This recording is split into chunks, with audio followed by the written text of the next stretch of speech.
함께 나눌 말씀의 제목은 기회인가 시험인가입니다. 어제 사울 왕이 다윗을 거의 잡을 뻔했었어요. 다윗과 그의 사람들은 마온 광야에 있었고 사울과 그의 군대는 이 마온 광야를 아예 다 뺑 둘러섰습니다. 군사의 수만 꽤 됐었기 때문에 포위를 할 수가 있었습니다. 다윗을 잡는 건 시간 문제였는데 그때 마침 무슨 일이 일어나냐면 블레셋이 이스라엘을 공격했다는 거예요. 전쟁이 일어난 겁니다. 여러분, 이 일이 우연이 아니라는 겁니다. 블레셋 군대를 일으켜서 딱 그 타이밍에 이스라엘과 전쟁을 벌이도록 역사하신 분이 바로 우리 하나님이시죠. 사울 왕은 기껏해야 한 나라의 왕이시지만 우리 하나님은 온 우주의 왕이세요.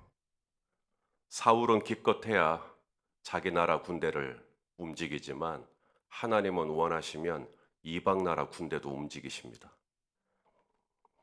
사울이 블레셋과 얼마나 싸웠는지, 그리고 과연 그 싸움은 이겼는지 졌는지 그 부분에 대해서 성경은 아무런 말씀을 해주고 있지 않습니다.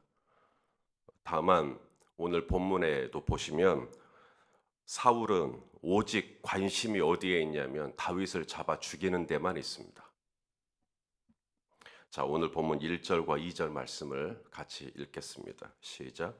사울이 블레셋 사람을 쫓다가 돌아오매 어떤 사람이 그에게 말하여 이르되 보소서 다윗이 엔게디 광야에 있더이다 하니 사울이 온 이스라엘에서 택한 사람 3,000명을 거느리고 다윗과 그의 사람들을 찾으러 들염소 바위로 갈새. 방금 전쟁을 마쳤다고 했습니다. 전쟁을 마쳤으니 얼마나 군사들이 힘들고 지쳐 있겠습니까? 그런데 사울은 또 그 중에서도 3,000명을 뽑아가지고 다윗과 그의 사람들을 찾겠다고 들염소 바위로 갔다라는 겁니다. 지금 다윗이 숨고 있는 이 엔게디에는 바위가 많습니다. 큰 바위예요. 굉장히 큰 바위가 많고, 근데 그 바위에는 한 가지 특징이 있는데 구멍들이 뚫려 있습니다. 일종의 동굴들이죠.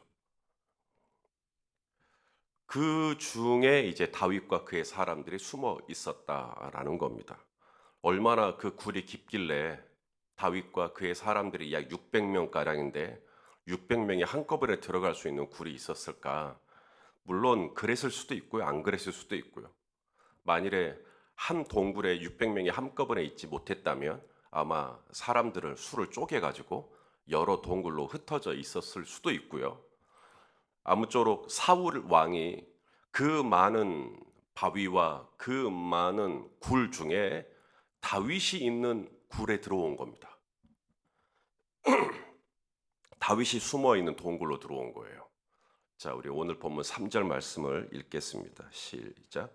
길가 양의 우리에 이른즉 굴이 있는지라 사울이 뒤를 보러 들어가니라 다윗과 그의 사람들이 그 굴 깊은 곳에 있더니. 여기 뒤를 보러 들어갔다라는 말은 용변을 보러 갔다는 뜻입니다. 근데 마침 그 굴 안쪽에 다윗과 그의 사람들이 매복해 있었죠. 여러분, 이게 무슨 뜻일까요? 이걸 해석을 잘해야 됩니다. 그 많고 많은 엔게디에 있는 바위 중에 다윗이 숨고 있는 바위에 지금 왔고, 그 많고 많은 동굴 중에 다윗이 숨어 있는 굴 속에 들어온 겁니다. 군사들과 함께 들어온 거 아닙니다. 사울 혼자 조용히 뒤를 보러 들어온 겁니다. 그리고 뒤를 보기 위해서는 모든 무기와 그 다 해제했겠죠. 다 풀고. 이게 도대체 무슨 뜻일까요? 여기에 다윗의 사람들은 해석을 합니다. 어떤 해석을 하냐면, 하나님이 오늘 사울의 생명을 다윗에게 넘기셨도다, 이렇게 해석을 합니다. 자, 우리 4절 말씀을 또 읽겠습니다. 시작. 다윗의 사람들이 이르되 보소서 여호와께서 당신에게 이르시기를 내가 원수를 내 손에 넘기리니 네 생각에 좋은 대로 그에게 행하라 하시더니 이것이 그날이니이다 하니 다윗이 일어나서 사울의 겉옷자락을 가만히 빼니라. 다윗의 사람들은 사울 왕이 다윗이 숨어 있는 굴에 들어온 것을 기회로 여겼나요? 시험으로 여겼나요? 예, 기회로 여겼습니다. 찬스로 여긴 겁니다. 어떤 찬스요? 죽일 수 있는 찬스. 지금 다윗이 사울을 죽이면 그 살인 아니에요. 그 정당방위지. 누가 먼저 다윗을 죽이려고 했는데요? 누가 누구를 먼저 죽이려고 했는데요? 사울 왕이 다윗을 먼저 죽이려고 했지 않습니까? 그런데 오늘 본문에 보면 다윗이 그런 얘기를 해요. 9절 말씀에 다윗이 사울에게 이르되 보소서 다윗이 왕을 해하려 한다고 하는 사람들의 말을 왕은 어찌하여 들으시나이까? 여러분 팩트가 뭡니까? 사실이 뭡니까? 누가 누구를 죽이려고 합니까? 팩트는 다윗이 왕을 해하려고 하는 게 아니라 사울이 다윗을 해하려고 하고 있는 게 팩트예요. 사울이 다윗을 해하려 하는 이유는 그럼 또 뭡니까? 다윗이 사울에게 뭘 그렇게 잘못했습니까? 사울이 다윗을 해하려는 이유는 딱 하나, 질투심 때문입니다. 다윗이 죽인 자는 만만이요 사울이 죽인 자는 천천히로다. 그래서 그날 후로 사울이 다윗을 주목하였더라. 여기 이 주목하였더라는 이게 그냥 눈으로 봤다는 얘기가 아니라 이게 여러 가지로 번역이 되는데 사울이 다윗을 시기했다. 사울이 다윗을 의심했다. 가장 많은 번역은 질투했답니다. 젤러시. 사울이 다윗을 질투한 거예요. 그런데 왕이 돼가지고 한 나라의 왕이 돼가지고 다윗을 죽이려고 하는 이유가 고작 자신의 질투심 때문이라는 것을 어떻게 인정을 해요? 또 그걸 명목으로 내세울 수도 없잖아요. 난 쟤가 질투가 나. 그래서 난 쟤 죽일래. 누가 그걸 받아주겠냐고요. 실상은 본인의 열등감이고 실상은 본인 안에 있는 질투심이고 실상은 본인 안에 있는 과거의 상처고 그런데 절대 그렇게 얘기하지 않죠. 그 속마음이 들키면 짜잔해지니까요. 대신에 그럴듯한 명목을 만들어야 합니다. 대의를 만들어야 돼요. 그게 뭐냐면 저 다윗이 나를 먼저 죽이려고 했다. 이렇게 여론을 만들어가는 겁니다. 그러면 이제 분위기가 바뀝니다. 왕이 다윗을 해하려고 한 게 아니라 저 다윗이 먼저 왕을 해하려고 했구나 라고 소문이 나는 겁니다. 한 나라의 왕이 심각하게 목숨의 위협을 받고 있다는 얘기를 들으면 분위기는 사뭇 달라집니다. 또 보니까 다윗이 혼자 있는 게 아니에요. 지금 다윗과 함께 있겠다고 아둘람 굴에서 찾아온 사람이 300명, 점점 그 수가 늘어나서 지금은 600명가량이 되었습니다. 사울 왕의 입장에서는 이보다 더 좋은 구실이 없어요. 봐.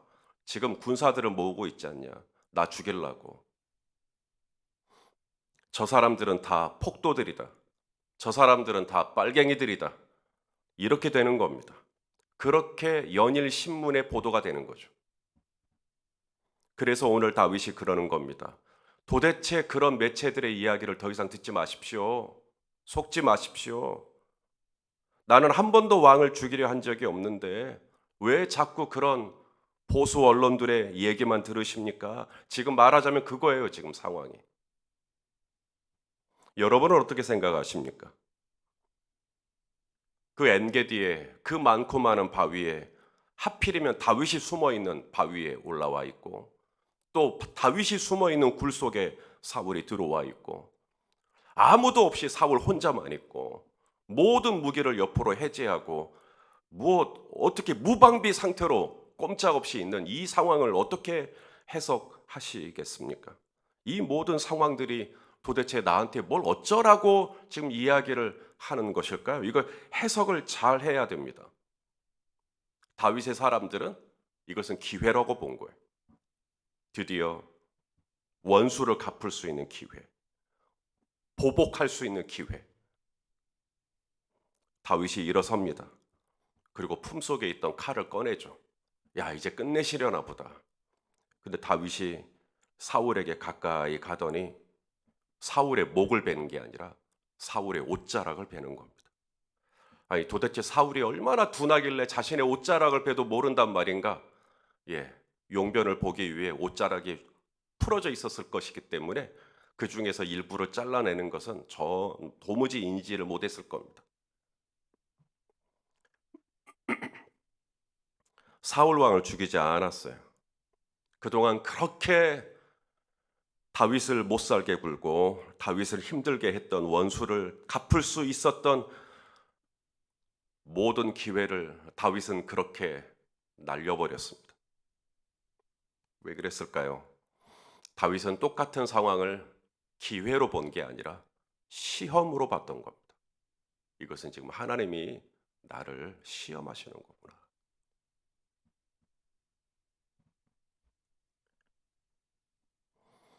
수학 문제를 풀 때 그냥 눈 감고 푸는 게 아니라 소위 공식이라는 것을 우리가 배워서 또 암기하고 그래서 그 공식을 대입해서 문제를 풀어요. 다윗도 마찬가지입니다. 지금 사울을 죽일 거냐 말 거냐, 이 원수를 내가 보복할 거냐 말 거냐 이런 문제 앞에서 공식을 대입합니다. 다윗이 대입한 공식은 여호와께서 기름 부으신 자는 내가 손대지 않는다. 여호와께서 기름 부으신 자를 손대는 것은 하나님께서 금하시는 것이다. 그 공식을 대입해요. 자, 우리 10절 말씀을 같이 읽겠습니다. 시작. 오늘 여호와께서 굴에서 왕을 내 손에 넘기신 것을 왕이 아셨을 것이니이다. 어떤 사람이 나를 권하여 왕을 죽이라 하였으나 내가 왕을 아껴 말하기를 나는 내 손을 들어 내 주를 해하지 아니하리니 그는 여호와의 기름 부음을 받은 자이기 때문이라 하였나이다. 다윗이 사울 왕을 죽일 수 있는 기회로 보지 않고 사울 왕에게 어떻게 하나 보자라고 하는 하나님의 테스트로 볼 수 있었던 그것은 하나님께서 금하신 것. 당신이 기름 부으신 자를 너 손댈래 말래. 여러분, 하나님께서 기름 부으신 자가 누구죠? 왕이요? 선지자요? 제사장이요? 맞습니다. 기름 부음을 받을 수 있는 사람은 왕과 선지자와 제사장밖에 없어요. 그러면 우리 성도님들은 어떻습니까? 저 같은 목사나 장로님들만 안수받는 겁니까? 아니죠. 우리 성도님들도 왕 같은 제사장이에요. 그러므로 여러분도 다 기름 부음을 받은 자입니다. 여러분도 다 성령을 받은 자예요. 그러므로 목사님들만 흉보는데 쓰이는 본문이 아닙니다. 여호와의 기름 부으신 자를 손대는 것은 하나님께서 금하신 거다라는 말은 결국은 모든 성도들에게 다 똑같은 적용입니다. 함부로 험담하지 말라는 뜻이기도 하고 왜냐하면 다 하나님께서 기름 부으신 자이기 때문에 쉽지 않은 문제예요. 누가 봐도 기회처럼 보이는데 이것을 하나님의 시험으로 분별해 낸다는 것 보통 영적인 예민함이 아니면 쉽지 않습니다. 저 같은 경우에도 똑같은 문제가 났다면 저는 오늘 다윗의 사람들처럼 해석했을 확률이 높습니다. 아, 이건 기회구나. 집사님, 이건 기회네요. 그런데 하나님께서 다윗을 보고 기뻐하셨던 이유가 있다면 다윗은 사울보다 하나님을 더 두려워합니다. 다윗은 그의 부하들보다 하나님을 더 두려워해요. 이게 무슨 말이냐면 만일에 지금 부하들이 이건 하나님이 주신 기회라고 지금 다 봤지 않습니까? 누가 봐도 기회예요. 절호의 찬스예요. 그런데 이것을 다윗이 넘겨버려. 다윗이 그걸 무시한 겁니다. 그들의 말을. 그러면 다윗의 사람들 중에 이제 이탈자들이 생길 수 있습니다. 저런 답답한 사람이 다 있나. 다 된 법에 코를 빠뜨려도 유분수지. 하나님께서 죽이라고 코앞까지 데려다 줬으면 조용히 제거하면 얼마나 좋아. 지도 좋아, 나도 좋아. 얼마나 많은 사람들이 이곳에 끝낼 수 있는데 하나님께서 엄연히 갖다 주신 기회를 갖다 저렇게 날려버린다고. 무책임한 지도자라고, 어리석은 지도자라고, 역시나 젊어서 뭘 모른다고 이탈자들이 생길 수 있습니다. 얼마나 다윗의 마음이 쓰라렸을까요? 만일에 나와 함께 있는 사람들이 두려워서 그들의 말을 요구를 거절하지 못하고 하나님이 주신 시험을 기회로 여기고 만일에 그런 선택을 했다면 다윗이 또 얼마나 후회를 했을까요? 하지만 다윗이 두려워했던 것은 사울 왕도 아니요, 그와 함께 있는 사람들도 아니요, 다윗이 오직 두려워했던 것은 하나님이었어요. 하나님 앞에서 내가 세우신 원칙, 하나님께서 금하신 원칙, 이걸 분명하게 붙잡았던 것입니다. 그래서 다윗은 사울을 살려줘요. 그리고 자신은 계속해서 도망자의 삶을 삽니다. 성도 여러분, 오늘 이 하루도 하나님께서 저와 여러분에게 많은 기회들을 주실 수 있어요. 그런데 여러분, 하나님이 우리에게 주신 이 기회들 속에 어쩌면 하나님이 나에게 주신 시험도 있을 수 있습니다. 시험인데 이게 기회라고 하는 포장지에 쌓여서 와요. 그러니 누구나 다 기회로 보이겠지만 이게 엄연한 하나님의 테스트입니다. 너 어떻게 할래? 너 죽일래 말래? 성도 여러분, 저도 오늘 같은 마음입니다만은 이 기회와 시험 사이에서 하나님의 시험을 예민하게 분별해내고 하나님의 시험지 앞에 여러분 쫄지 마세요. 하나님의 시험 앞에서는 공식을 대입하면 됩니다. 하나님이 주신 말씀을 대입하면 됩니다. 그렇게 해서 시험을 또 잘 보시고 또 하나님이 주시는 놀라운 은혜를 또 선물로 받는 저와 여러분 다 되시기를 예수님의 이름으로 축원합니다. 기도하시겠습니다. 하나님 아버지, 이 기회와 시험 사이에서 이것이 기회인지 시험인지 잘 분별해낼 수 있는 지혜가 있기를 원합니다. 분별력이 있기를 원합니다.